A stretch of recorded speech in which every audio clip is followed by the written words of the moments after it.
the right direction with no first-class section. It's Rhyme and Reason 788. There's a rhyme and reason for your life. There's a rhyme and reason why you're... Hey there, Tony here. And as I wrote the article that I'm about to share with you, I wrote it, and people on the Rhyme and Reason bandwagon who get my newsletters, my emails, I could say my daily emails, nearly daily. As I wrote it, it was 119 years ago at approximately 10:35 in the morning. There were a couple of guys who became household names. I mean, it didn't actually happen immediately, right at that moment, like at 10:35, boom, household names. No, but it did happen at that point. That's where the action started, let's say that. Once they did what they did, they were never going to be forgotten because they literally flew off in the right direction, and things would never be the same after that. I said the right direction, but maybe I should have said the right direction.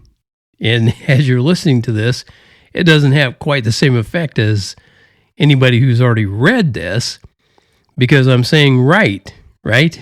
Yeah. But it's a dead giveaway. Right. No, I mean, not right, but right. Okay.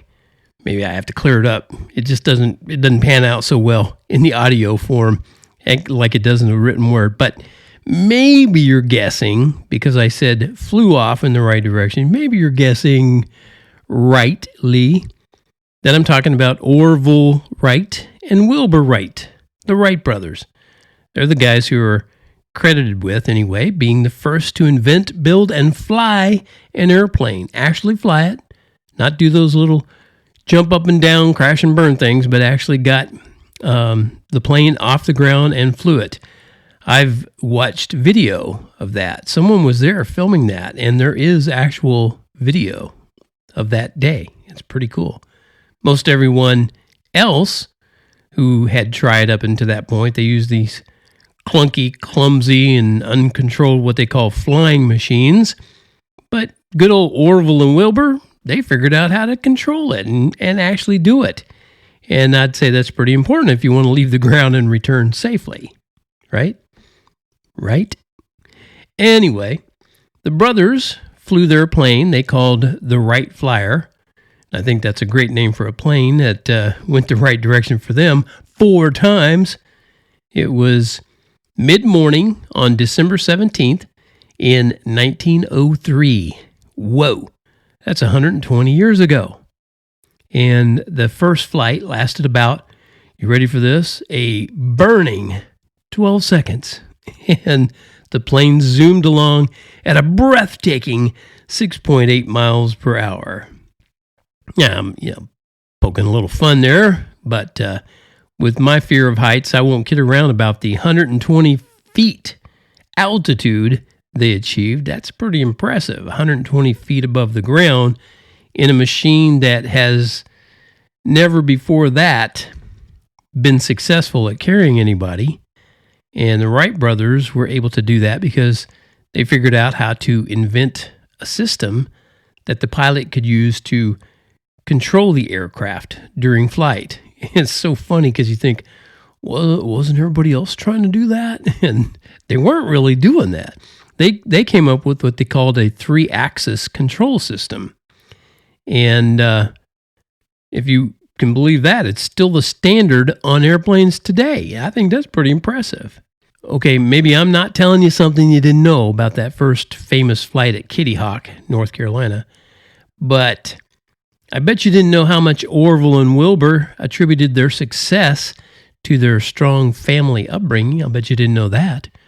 According to an article I read, their parents taught the boys, when they were boys, that the world is an unfriendly place. Can you imagine? Oh, no.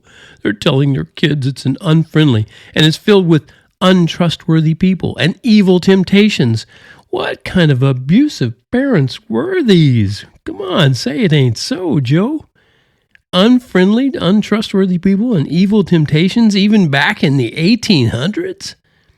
But the right family, with its a quote I'll share with you, they had uncompromising moral philosophy and clear worldview. They nurtured a lot of Orville and Wilbur's self-confidence that way. And that helped them pursue their own ideas instead of going with the theories and experiments of the day, from these so-called well-known aeronautical experts of the day.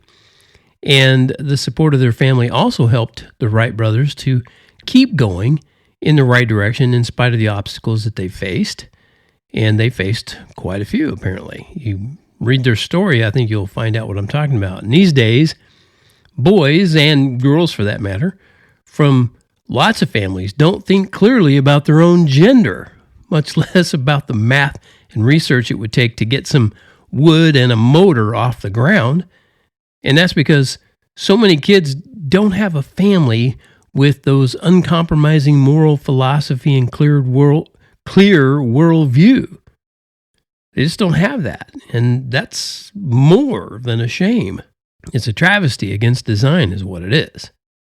I'm not going to bore you with the whole going against what God says about it thing. I don't want to mess up your day, make you, think about terrible things and how evil the world is and all that. But maybe think about, as you go about your day for, whatever you're doing, how there might be a couple of brothers somewhere right now who could change the world again.